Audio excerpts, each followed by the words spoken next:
Hivi ule msemo wa pesa sio kitu ila utu ndio kitu unafanya kazi kweli? Na leo ndio nimeamini. Hakuna asiyemjua msanii maarufu Tanzania na mkongwe wa mziki Profesa Jay ambaye miaka miwili nyuma alipata matatizo.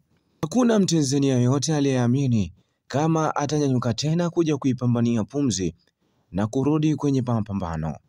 Sio wewe tu mtazamaji wetu wa Free Media, hata mimi msomaji wako ilinipa mashaka. Lakini hii ni yote kwa uwezo wa Mungu na uwezo wa watu mliojitolea nyinyi wa Tanzania kupigania maisha yake. Profesa Jay ni mwanamuziki mkongwe Tanzania na wasanii wote wakongwe wanamjua kwa uwezo wake. Baada ya kutoka kwenye kitanda takribani miaka miwili, Profesa Jay aliona sio hekima kurudia na kutoa shukrani katika hospitali ya Muhimbili Tanzania. Na ndipo Profesa Jay alipoanzisha Profesa Jay Foundation. Aliamua kufanya hafla hiyo tarehe 14 mwezi wa 3 2025. Imefanyika elimu ya kiafya kuhusu matatizo ya figo ambayo imeandaliwa na msanii mkongwe Profesa Jay kupitia foundation yake ya Profesa Jay Foundation. Tukio ambalo limetokea katika hospitali ya taifa ya Muhimbili, Dar es Salaam. Katika shughuli hii ambayo imeandaliwa na Iftar, kumekuwa na wasemaji tofauti ambao wanatoa elimu juu ya masuala mbalimbali kuhusu figo. Kabla sijaendelea, msikilizaji na mtazamaji, nikwambie tu uwe usikie tu kwa mwenzako ugonjwa wa figo ni moja ya kitu ambacho kinatisha na kinasikitisha.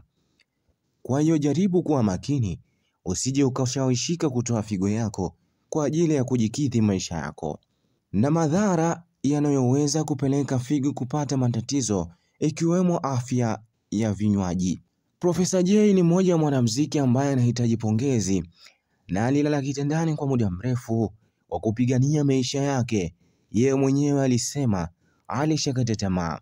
Hebu ngoja ni mnukuu kidogo alichokisema.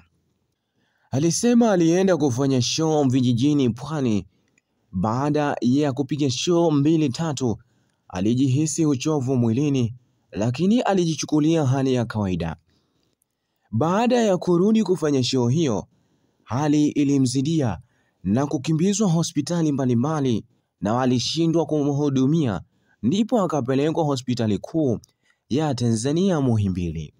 Lakini Mwenyezi Mungu alipigania maisha yake, na pongezi tuwape mahospitali wa taifa la Tanzania ambao wamejaribu kupigania maisha yake. Lakini Profesa Jay alitoa pongezi kwa Mama Samia Suluhu Hassan, Mheshimiwa Rais wa Jamhuri ya Muungano wa Tanzania. Hakika kwa kweli ni mama ambaye ni mchapakazi, anayejali maisha ya watu na kila kinachomzunguka binadamu. Ili kuendelea kupata habari kutokea Free Media, usisahau kusubscribe, kushare, kulike na kucomment ili kupata notification zetu. Mimi ni Ashraf Said Ibn Subiti, tukutane wakati mwingine.